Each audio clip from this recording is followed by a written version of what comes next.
The night is silent, the stars hang heavy over the Nile, and somewhere deep in the imagination of ancient Egypt, a soul trembles at the threshold of eternity.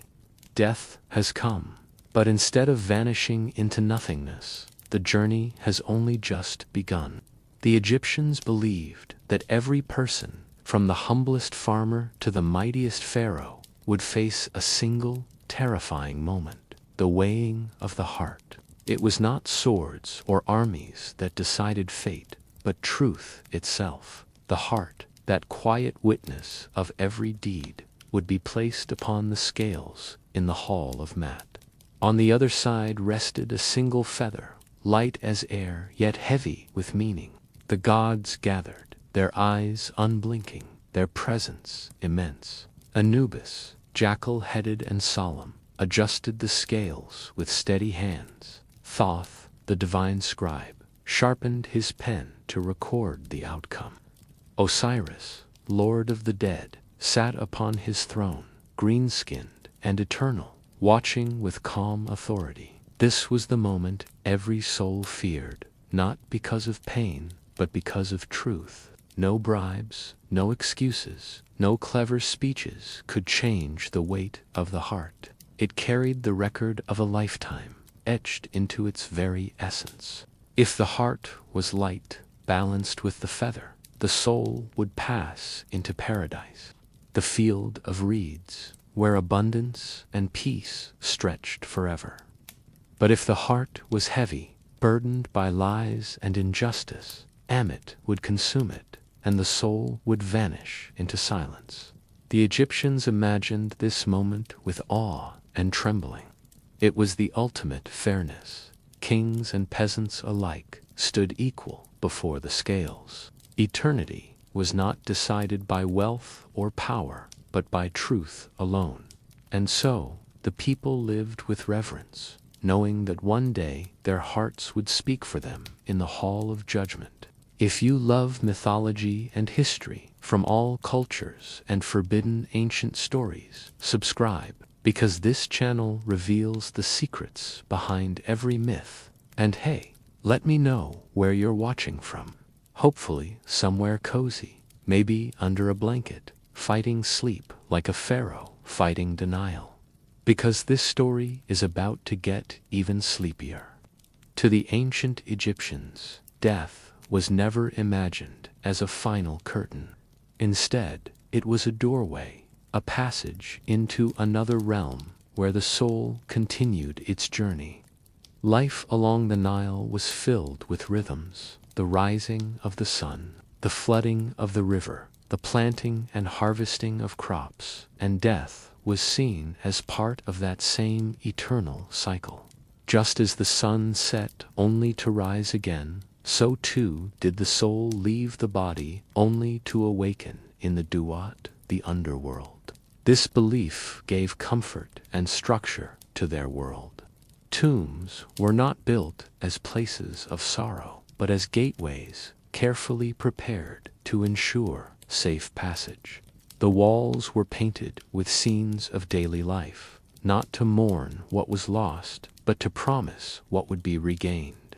Farmers were shown tending fields, families feasting together, boats sailing smoothly across waters, all reminders that the joys of earthly existence would continue in perfection beyond death. The Egyptians prepared for this passage with extraordinary care. Mummification preserved the body, ensuring that the soul had a vessel to return to. Amulets were tucked among the wrappings, each infused with protective magic. The scarab guarded the heart, the eye of Horus shielded health, and the ankh promised eternal life. These were not mere ornaments, but tools, each one a safeguard for the journey ahead. Death was not feared as annihilation, but respected as transition. The soul would travel through shadowed corridors, face guardians, and recite spells, but all of this was part of a larger order. The Duat was not chaos, it was structured, ritualized, and purposeful. Every trial had meaning, every danger a lesson, every gate a test of truth. For the Egyptians, this vision transformed death into continuity. Families believed they would reunite, ancestors would guide them, and the gods would watch over their passage. Eternity was not distant or abstract, but familiar, a perfected Egypt waiting beyond the veil. And so, when the Nile rose and fell, when the sun dipped below the horizon, the people saw in these rhythms the promise of their own souls, that death was not an ending, but a passage into eternal balance and peace. The soul's journey through the Duat eventually led to the most awe-inspiring chamber of all, the Hall of Judgment. This was no ordinary hall, but a vast cosmic courtroom where eternity itself was decided. The Egyptians imagined it as a place of silence and grandeur, its walls shimmering with divine light, its floor stretching endlessly like polished stone. Every soul, whether king or farmer, would stand here equal before the gods. At the center of the hall stood the great scales of Mot, gleaming with sacred precision. On one side rested the heart of the deceased, heavy with memory and truth. On the other side lay the feather of Mat, light yet eternal, the symbol of balance and justice. The air was thick with anticipation, for this was the moment when a lifetime's deeds would be revealed. The gods assembled like witnesses in a trial. Osiris, Lord of the Dead, sat upon his throne, calm and eternal, presiding over the proceedings. Anubis, jackal-headed and solemn, guided the soul forward, his presence steady and impartial. Thoth, the divine scribe, stood ready with his scroll, prepared to record the outcome with unerring accuracy. Around them gathered 42 divine judges, each representing a principle of truth, each listening for the soul's confessions. The soul trembled, yet there was no escape. It recited the negative confessions, declaring innocence. I have not stolen. I have not lied. I have not slain unjustly. These words were not mere claims, but spells, aligning the soul with truth, echoing through the hall like sacred music. The gods listened, the scales waited, and the feather gleamed. The Egyptians believed this hall embodied the ultimate fairness. No wealth, no power, no clever speech could sway the outcome. The heart spoke for itself, carrying the record of a lifetime. The Hall of Judgment was the great equalizer, where kings and peasants alike stood under the same gaze, measured by the same feather. To enter this hall was to face the most profound test of existence. It was the moment every soul feared, yet also the moment that promised eternal peace, if the heart proved light enough to balance with truth. In the vast imagination of ancient Egypt, no figure was more quietly powerful in the Hall of Judgment than Anubis, the jackal-headed god of the dead. He did not speak much in the myths, nor did he thunder with authority like Osiris.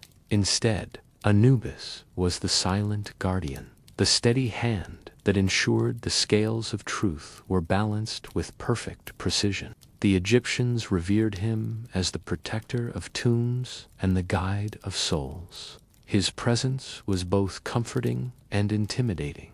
Comforting because he was impartial, intimidating because he missed nothing.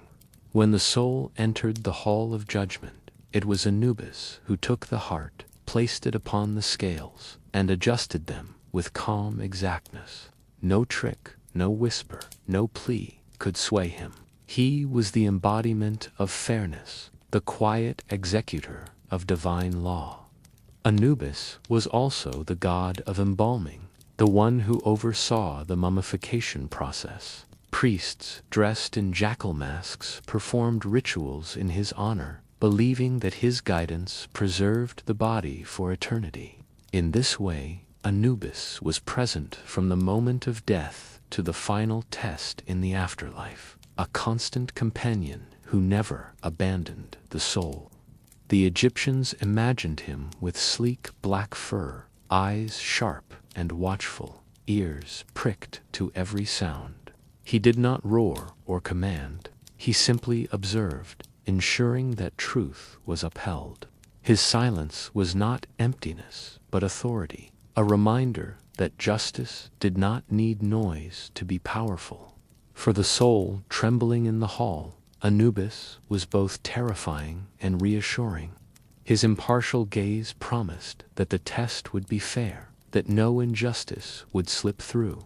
He was the quiet guardian of eternity, the one who made sure that the feather of Ma'at and the heart of the deceased met in perfect balance.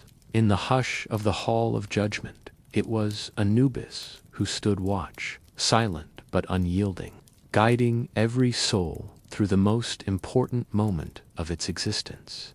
In the solemn drama of the Hall of Judgment, one figure stood apart with quiet authority, Thoth, the divine scribe.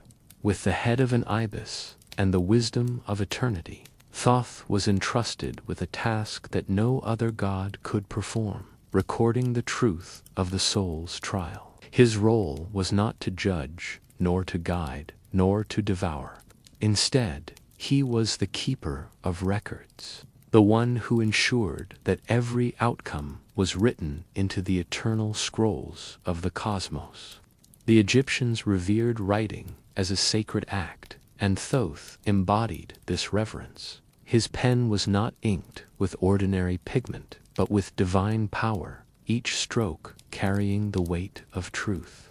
When the scales trembled, when the heart was weighed against the feather of Ma'at, it was Thoth who leaned forward, eyes sharp, and captured the result with perfect precision. No bias, no error, no omission, only truth, preserved forever. Thoth was more than a scribe. He was the god of wisdom, language, and knowledge. The Egyptians believed he had invented writing itself, giving humanity the gift of words to preserve memory and law. In the Hall of Judgment, this gift became the bridge between mortal deeds and divine eternity. Without Thoth, the trial would vanish into silence. With him, it became part of the eternal record. His presence reassured the soul. Even in fear, the traveler knew that the outcome would be faithfully noted, that no injustice would slip past unnoticed. Thoth's scrolls were the cosmic archive, ensuring that truth endured beyond the fleeting breath of life. The Egyptians imagined him standing tall, ibis-headed and serene, scroll in hand, pen poised. He did not speak loudly, nor did he command attention, but his quiet authority filled the hall. Every soul knew that their fate would be written, their deeds preserved, their truth eternal. In the great theater of judgment, Thoth was the recorder of destiny, the guardian of memory, the divine librarian of eternity. Without his pen, the scales would weigh in vain. With it, the soul's story was forever inscribed in the cosmic order. To the Egyptians, the heart was far more than a beating organ hidden within the chest. It was the repository of truth, the silent witness to every action, thought, and intention of a lifetime. Unlike the brain, which they believed was little more than filler, the heart was seen as the true center of consciousness, memory, and morality. It carried the weight of one's deeds, and in the afterlife, it became the ultimate evidence in the trial of eternity. When a soul entered the Hall of Judgment, it was the heart that was placed upon the scales. No clever words, no excuses, no bribes could alter its testimony. The Egyptians believed the heart spoke silently but honestly, revealing whether a person had lived in harmony with Ma'at, the principle of balance and justice. A heart burdened with lies, cruelty, or dishonesty would tip the scales against the feather of truth. A heart light with fairness and kindness would balance perfectly, opening the way to paradise. This belief shaped daily life. Egyptians often joked that the heart was a tattletale, recording every misdeed with unflinching accuracy. A farmer cheating his neighbor might laugh nervously, knowing that his heart would one day spill the beans before Osiris. In this way, the heart became a moral compass, reminding people that their choices mattered not only in life, but in eternity. The rituals of burial reflected this reverence. A scarab amulet was often placed over the heart, inscribed with spells to prevent it from betraying the deceased during judgment. These spells pleaded with the heart, "Do not stand against me. Do not speak lies about me." Even in death, the Egyptians sought to ensure that their most powerful witness remained loyal. The heart was not feared, but respected. It was the essence of identity, the keeper of truth, the bridge between mortal life and divine eternity. In the great test of the afterlife, the heart was both judge and evidence, carrying the story of a lifetime into the scales of Mat. For the Egyptians, to live with a pure heart was to prepare for eternity. To neglect it was to risk everything. And so, the heart became the most sacred part of the soul's journey, the seat of truth, the measure of justice, and the key to everlasting peace. In the grand theater of the Hall of Judgment, one object held more power than gold, more authority than crowns, and more weight than armies: the feather of Mat. At first glance, it seemed simple, a single plume, delicate and light. Yet to the Egyptians, this feather was the very embodiment of cosmic truth, balance, and justice. Mat herself was the goddess of order, the one who kept the universe from collapsing into chaos. She was not thunderous or violent, but serene, steady, and eternal. Her feather symbolized the principle that every action must be weighed against truth. It was the measure of morality, the scale of fairness, the reminder that harmony was the foundation of both life and eternity. When a soul entered the Hall of Judgment, its heart was placed upon one side of the scales, and the feather of Mat upon the other. The gods did not ask for wealth, titles, or achievements. They asked only for balance. Was the heart light enough to match the feather? Was the soul free of lies, cruelty, and injustice? If so, the scales would rest in harmony, and the soul would pass into paradise. The feather's symbolism extended into daily life. Egyptians believed that living in accordance with Mat meant living truthfully, fairly, and respectfully. Farmers who measured their grain honestly, scribes who recorded faithfully, rulers who governed justly, all were seen as living with the feather in mind. To betray Mat was to burden the heart, to tip the scales against oneself in the afterlife. Artists depicted the feather with elegance, often placed upon Mat's head or drawn beside the scales. It was not heavy, nor was it fragile, but eternal. Its lightness reminded the living that truth was simple, yet its power reminded them that truth was absolute. In the hush of the hall, the feather gleamed softly, waiting. It did not accuse, it did not defend, it simply existed, the eternal measure of justice. For the Egyptians, this single plume carried the weight of the cosmos, deciding whether a soul would walk in eternal peace or vanish into silence. For the Egyptians, balance was not a mere idea. It was the very foundation of existence. They believed the universe itself was held together by Mat, the principle of truth, justice, and harmony. Without balance, the Nile would not flood, the sun would not rise, and the stars would not keep their courses. Balance was the invisible thread that stitched together both the cosmos and the soul. In the Hall of Judgment, balance took its most dramatic form. The heart of the deceased was weighed against the feather of Maat, and the outcome determined eternity. A heart too heavy with lies, cruelty, or selfishness tipped the scales into disaster. A heart light with fairness and kindness rested in harmony with the feather, opening the way to paradise. Balance was not symbolic alone. It was decisive, the difference between eternal peace and eternal silence. This belief shaped every aspect of Egyptian life. Farmers measured their grain honestly, knowing that cheating would burden their hearts. Scribes recorded faithfully, aware that false words carried eternal weight. Even rulers were expected to govern with justice, for imbalance in leadership threatened not only the people, but the cosmic order itself. To live without balance was to invite chaos, and chaos was the enemy of eternity. Balance also meant living in rhythm with nature. The Egyptians watched the Nile's floods, the sun's rising, and the stars' movements, seeing in them the perfect harmony of the universe. These rhythms reassured them that Maat was present, that balance endured, and that their own lives must reflect the same order.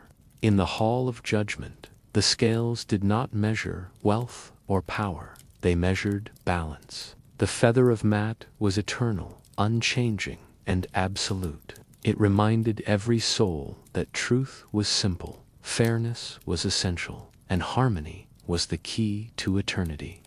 For the Egyptians, balance meant everything, because it was everything. It was the law of the gods, the rhythm of the Nile, the measure of the heart, and the promise of eternal peace. Without balance, the world collapsed.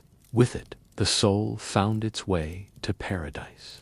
For the Egyptians, the trial in the Hall of Maat was not something to stumble into unprepared.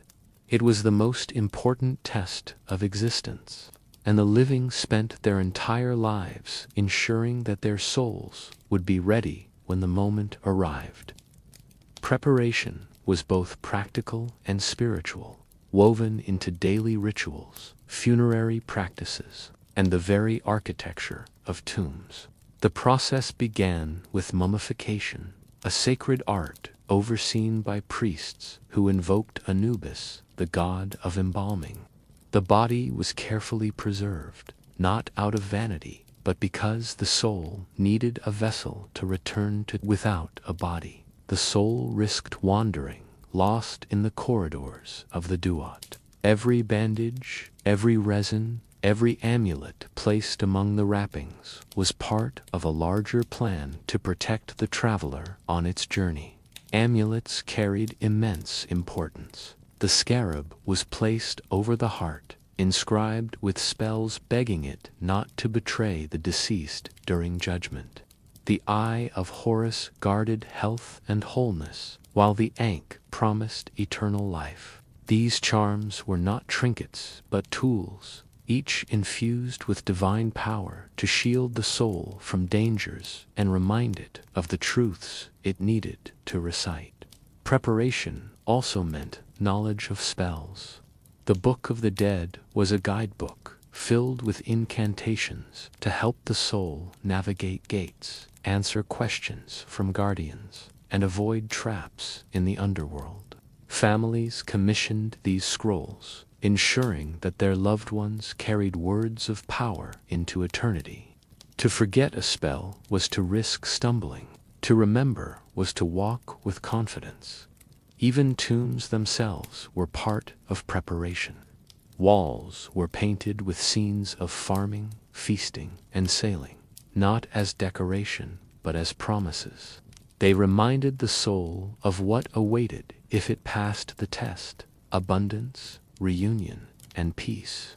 Offerings of food and drink were left to nourish the spirit, while prayers from the living sustained the dead. In truth, preparation was a lifelong practice. To live in harmony with Maat was the greatest preparation of all. Rituals and amulets could help, but only a heart free of lies and cruelty could balance against the feather of truth. The Egyptians understood this deeply. Eternity was not won in death alone, but in the choices made every day of life. Thus, when the soul finally entered the hall of judgment, trembling before the gods, it did not arrive empty-handed. It carried amulets, spells, memories, and the weight of a lifetime lived in pursuit of balance. Preparation was everything, for without it, the scales would tip and eternity would slip away. In the solemn hush of the Hall of Judgment, the soul was never alone. Beyond the towering presence of Osiris, Anubis, and Thoth, there gathered a host of spirits and divine witnesses, each summoned to observe the trial and ensure that truth prevailed. These beings were not passive onlookers, but guardians of cosmic order, embodiments of the principles that shaped both life and eternity. The Egyptians believed that 42 divine judges stood in attendance, each representing a specific aspect of Maat. They were guardians of truth in its many forms: honesty in trade, fairness in speech, respect for family, reverence for the gods. When the soul recited the negative confessions, "I have not stolen, I have not lied, I have not slain unjustly," it was these spirits who listened, weighing each declaration against the record carried in the heart. Their presence made the trial not only a test, but a communal affirmation of justice. Ancestral spirits were imagined to linger as well, watching with quiet devotion. Families believed that their departed loved ones could stand beside them in the hall, offering strength and guidance. This vision gave comfort. The soul did not face eternity in isolation, but carried the support of generations. The living, in turn, honored their ancestors with offerings and prayers, ensuring that this bond remained strong across the veil of death. Protective spirits also appeared in symbolic forms: falcons soaring above, jackals prowling at the edges, unseen presences guarding the soul from harm. They were reminders that the journey through the Duat was perilous, but not without allies. Each spirit embodied a promise that truth would be defended, that balance would be upheld, that the soul would not falter alone. The Egyptians understood that judgment was not a private affair, but a cosmic spectacle. The spirits who witnessed the trial ensured that justice was transparent, that no deceit could slip through unnoticed. Their watchful eyes reinforced the idea that eternity was communal, that the soul's fate was bound to the larger harmony of the universe. In the great hall, the scales gleamed, the feather shone, and the heart trembled. Around them, the spirits gathered, silent but vigilant, bearing witness to the most important moment of existence, the test that decided eternity. In the hall of judgment, the scales did not measure gold, crowns, or earthly achievements. They measured something far more profound: the weight of a lifetime. Every word spoken, every deed performed, every kindness offered, and every cruelty committed was etched into the heart, carried silently until this moment. The Egyptians believed that the heart was the perfect witness, incapable of forgetting, incapable of lying. When the soul stepped forward, trembling before Osiris and the assembled gods, its heart was placed upon the scales. On the other side rested the feather of Maat, light yet eternal, the symbol of truth and balance. The outcome depended not on wealth or power, but on the invisible record of a lifetime. A heart burdened with dishonesty, greed, or injustice would sink heavily, betraying the soul. A heart light with fairness, generosity, and respect for order would rise to meet the feather in harmony. This belief gave every action in life immense significance. A farmer measuring grain knew that cheating his neighbor would weigh upon his heart. A scribe recording contracts understood that false words would tip the scales against him. Even rulers were reminded that tyranny and corruption carried eternal consequences.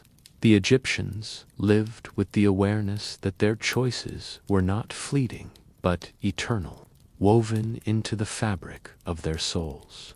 The weight of a lifetime was not only about morality, but also about balance.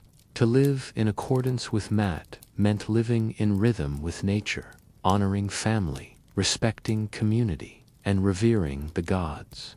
Each act of harmony lightened the heart. Each act of chaos burdened it. The scales did not lie. They revealed the truth of existence in its purest form. In the hush of the hall, the gods leaned forward, watching.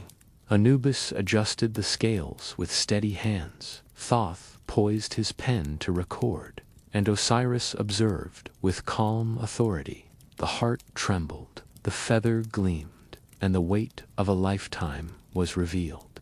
For the Egyptians, this moment was the essence of eternity. It was the final reckoning, the unveiling of truth, the measure of a soul's journey. The scales did not ask for excuses or promises. They asked only for balance. And in that balance lay the destiny of the soul, paradise or oblivion, abundance or silence, eternal peace or eternal loss. The most suspenseful moment in the Hall of Judgment was not the recitation of confessions, nor the gathering of divine witnesses, but the instant when the scales began to move. The Egyptians imagined this moment with trembling awe, for it was here that the truth of a lifetime revealed itself in silence and balance. Anubis, calm and impartial, placed the heart upon one side of the gleaming scales. On the other side rested the feather of Mat, delicate yet eternal. For a breathless pause, the hall was still. The gods leaned forward. Thoth poised his pen. Osiris watched with solemn eyes, and Ammit lurked nearby, waiting with hungry patience. Then, with a faint creak, the scales shifted. The Egyptians believed that this movement was not mechanical, but cosmic. The scales did not measure weight alone. They measured truth. Every kindness, every cruelty, every honest word, every deceitful act pressed invisibly upon the heart. The feather, light as air, carried the weight of divine order. As the scales trembled, the soul's entire existence was unveiled. If the heart rose to balance with the feather, harmony was achieved. The soul was declared righteous, free to pass into the field of reeds, where abundance and peace awaited. If the heart sank heavily, burdened by lies and injustice, the scales tipped against it. In that moment, Ammit stirred, ready to devour, and the soul faced oblivion. The Egyptians imagined this instant with both terror and reassurance. Terror, because no excuse could alter the outcome. Reassurance, because the test was fair. Kings and peasants alike stood equal before the scales, judged not by wealth or power, but by truth alone. The movement of the scales was the purest justice, the unveiling of eternity's verdict. In the hush of the hall, the scales creaked, the feather gleamed, and the heart trembled. The gods observed, the spirits bore witness, and the soul waited, knowing that in this single moment, the weight of a lifetime decided its fate. In the hush of the Hall of Judgment, beyond the trembling of the scales and the silent watch of the gods, there was something greater that filled the chamber, the presence of divine law. The Egyptians believed that Mat was not merely a goddess, nor simply a feather. but the very fabric of existence. Her law was eternal, woven into the stars, the Nile, the rising sun, and the beating of every heart. This law was not written on papyrus scrolls or carved into stone tablets. It was lived. It was the rhythm of truth, the order that kept chaos at bay. To the Egyptians, Ma'at's law was the invisible current guiding both gods and mortals alike. Even Osiris, Lord of the Dead, presided under its authority. The Hall of Judgment was not his alone. It was the court of Ma'at, where divine law ruled supreme. The soul standing before the scales felt this presence deeply. It was not only the gods who judged, but the law itself. Every confession, every spell, every amulet carried meaning only because it aligned with Ma'at. Without her, the trial would collapse into disorder. With her, it became the purest justice imaginable. The Egyptians saw divine law as both cosmic and personal. It governed the flooding of the Nile, the turning of the seasons, the shining of the stars. But it also governed honesty in trade, fairness in speech, kindness to family, reverence for the gods. To live outside of Ma'at was to invite chaos into one's life and burden the heart with imbalance. To live within her law was to walk in harmony, preparing the soul for eternity. In the hall, the presence of divine law was palpable. It was the silence that filled the chamber, the weight that pressed upon the scales, the gleam of the feather, the authority behind every god's gaze. The soul did not face opinion or whim. It faced the eternal order of the universe. And so, when the scales began to move, it was not only the heart and feather that decided fate. It was Ma'at herself, the eternal law, the balance that shaped both life and afterlife. The presence that ensured eternity was fair, just, and unchanging. In the solemn theater of the Hall of Judgment, the most dreaded outcome was not silence, nor delay, but the verdict of imbalance. When the scales tipped against the soul, when the heart proved heavier than the feather of Ma'at, the consequences were swift and irreversible. The Egyptians believed that a heavy heart carried the weight of lies, cruelty, and injustice. It was not simply a matter of mistakes, but of living outside the harmony of Ma'at. Such a heart could not rise to meet the feather, and in that imbalance lay the soul's doom. The punishment was not torture, nor endless suffering, but something far more terrifying: obliteration. The devourer, Ammit, part lion, part crocodile, part hippopotamus, waited beside the scales with hungry patience. If the heart failed, she consumed it, erasing the soul from existence. There was no second chance, no appeal, no return. The Egyptians feared this fate more than any pain, for it meant the end of memory, the end of family bonds, the end of eternity itself. This consequence reflected the Egyptians' deep respect for truth. Eternity was not granted casually. It was earned through balance. To live dishonestly was to risk everything, to gamble one's very soul against the feather of Ma'at. The obliteration of the unbalanced heart was not cruelty, but justice, the ultimate fairness of a cosmos that demanded harmony. The Egyptians carried this fear into daily life. Farmers measured grain honestly, scribes recorded faithfully, rulers governed with care, all aware that their hearts would one day be weighed. The presence of Ammit was a reminder that truth could not be escaped, that imbalance carried eternal consequences. In the hush of the hall, the scales tipped, the feather gleamed, and Ammit stirred. The soul trembled, knowing that imbalance meant oblivion, that the weight of dishonesty could erase it forever. For the Egyptians, this was the most profound warning. live in harmony, or risk the silence of eternity. When the scales finally settled in the hall of judgment, the soul's fate was revealed. Yet the Egyptians did not imagine this moment as a simple verdict.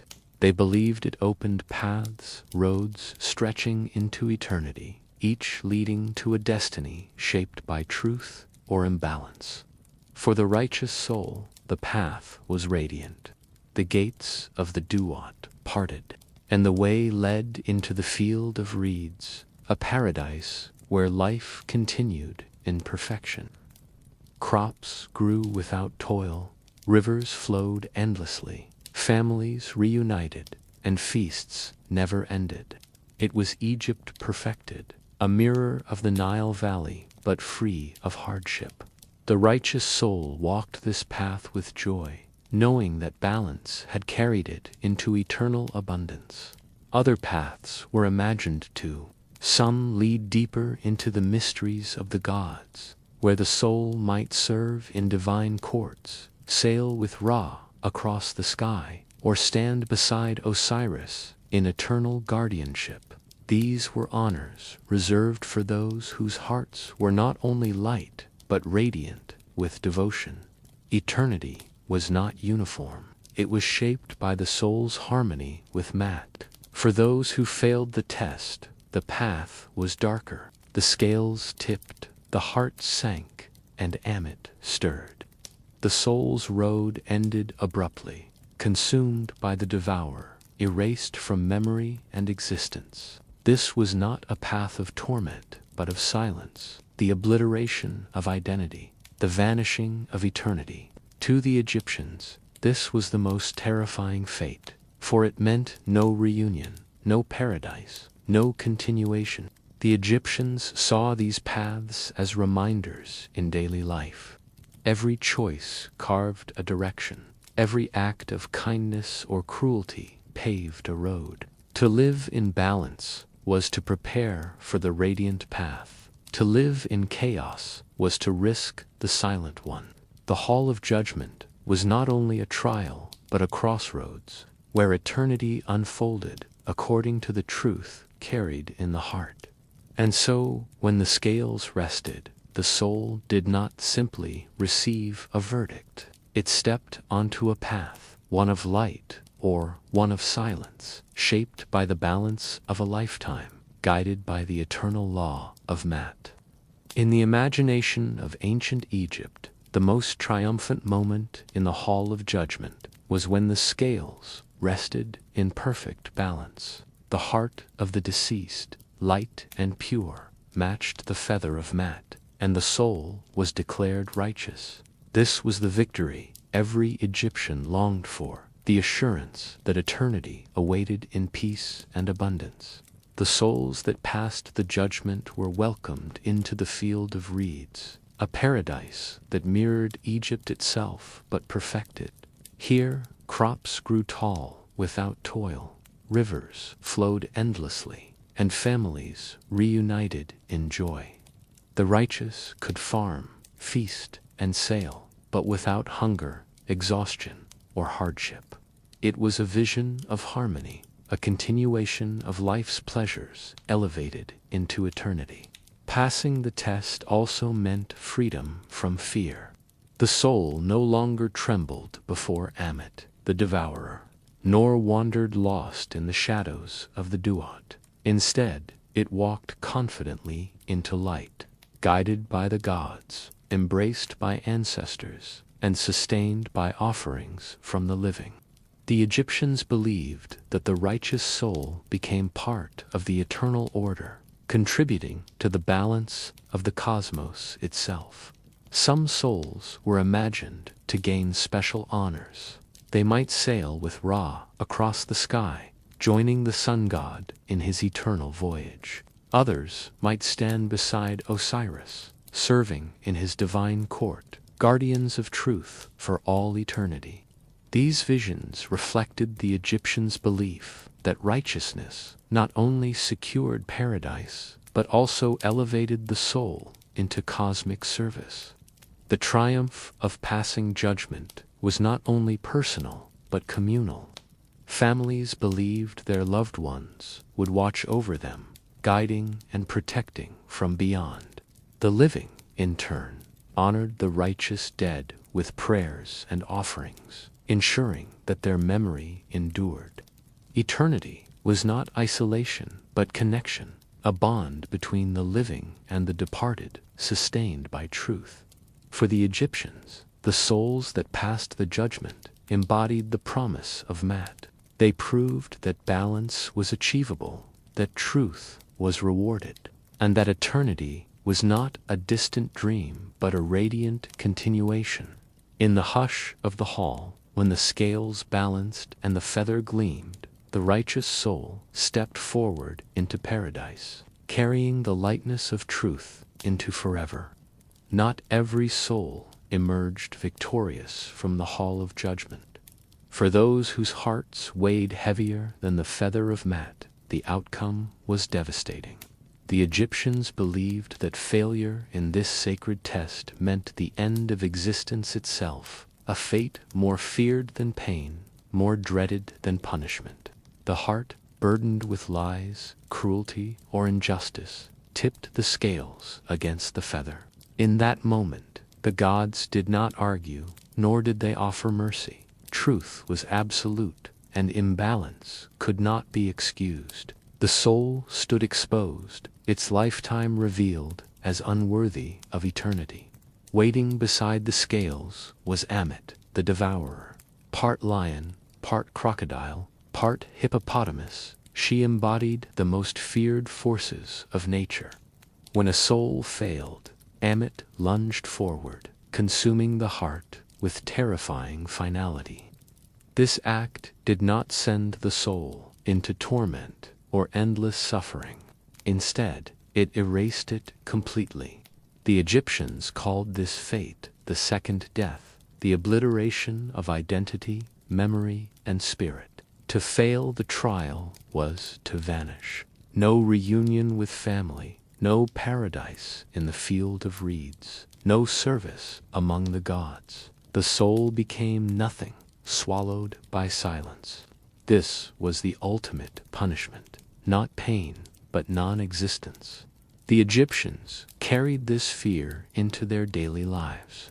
Every dishonest trade, every unjust act, every betrayal of Maat was a weight upon the heart. They lived with the awareness that eternity depended on truth, that failure meant obliteration.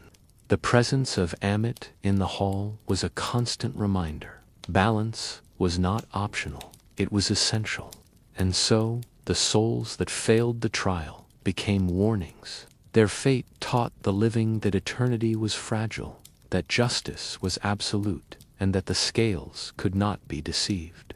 In the hush of the hall, when the feather gleamed and the heart sank, Ammit stirred, and the soul slipped into silence, erased forever from the order of the cosmos. For the Egyptians, the cosmos was not a vast emptiness, but a living system sustained by Maat, the principle of truth, balance, and harmony. Eternity was not imagined as chaos or endless wandering. It was order, a rhythm that bound gods, mortals, and nature together in one unbroken cycle. The sun's rising each morning was proof of this eternal order. Ra, the sun god, sailed across the sky by day and through the underworld by night, his journey repeating endlessly. The Nile's flooding, bringing life to the land, was another sign, a rhythm that mirrored the balance of the scales in the hall of judgment. To the Egyptians, these cycles were not accidents of nature, but manifestations of Maat, the eternal law that kept the universe alive. The gods themselves were bound to this order. Osiris ruled the afterlife, not by whim, but by the authority of Maat. Anubis weighed hearts with impartial precision because balance demanded it. Thoth recorded every verdict, ensuring that truth was preserved. Even the terrifying Ammit, devourer of unworthy souls, was part of this order. preventing chaos from entering eternity. For the righteous soul, passing judgment meant joining this cosmic harmony. In the field of reeds, the soul lived in perfect rhythm with nature, farming without toil, feasting without hunger, sailing without storms. It was not an escape from the world, but a perfected continuation of it, aligned forever with the eternal order. The Egyptians believed that to live truthfully was to participate in this cosmic balance. Every honest trade, every fair word, every act of kindness was a thread woven into the fabric of Mat. To betray truth was to invite chaos, to burden the heart, and to risk obliteration. Eternity was not granted casually. It was the reward for living in harmony with the eternal order. Thus, the cosmos itself was the great mirror of judgment. The rising sun, the flowing Nile, the shining stars, all testified to the presence of Mat, and in the hall of judgment, when the scales balanced and the feather gleamed, the soul stepped into that same eternal rhythm, becoming part of the order that sustained gods and mortals alike. Eternal order was not distant or abstract. It was the heartbeat of the universe, the law that shaped life and death, the promise that truth endured forever. The Egyptians did not imagine the Hall of Judgment only as a place for the dead. Its rituals, symbols, and trials were also lessons for the living, reminders that every choice carried weight and that eternity was shaped long before death. The first lesson was truthfulness. The negative confessions, "I have not stolen, I have not lied, I have not slain unjustly," were not simply spells for the afterlife. They were moral guidelines for daily life. To speak honestly, to act fairly, to respect others was to lighten the heart, preparing it for the scales of Mat. The second lesson was balance. Egyptians saw the cosmos as a delicate harmony, the Nile's floods, the sun's rising, the stars' movements. To live in balance with nature, family, and community was to mirror this cosmic rhythm. Disorder in life meant disorder in the soul, and imbalance carried eternal consequences. The third lesson was responsibility. Every person, whether king or farmer, was accountable. Wealth and power could not sway the scales, only deeds mattered. This taught the living that justice was universal, that no one could escape the truth carried in their heart. The fourth lesson was preparation. Amulets, spells, and tombs were important, but they were not enough without a righteous life. The Egyptians understood that eternity was not won through ritual alone, but through daily choices.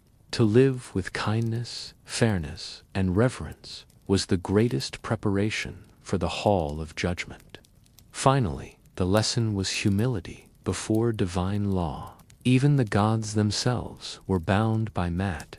This reminded the living that truth was greater than any individual, that justice was eternal, and that harmony was the foundation of both life and death. For the Egyptians, these lessons transformed death into a teacher.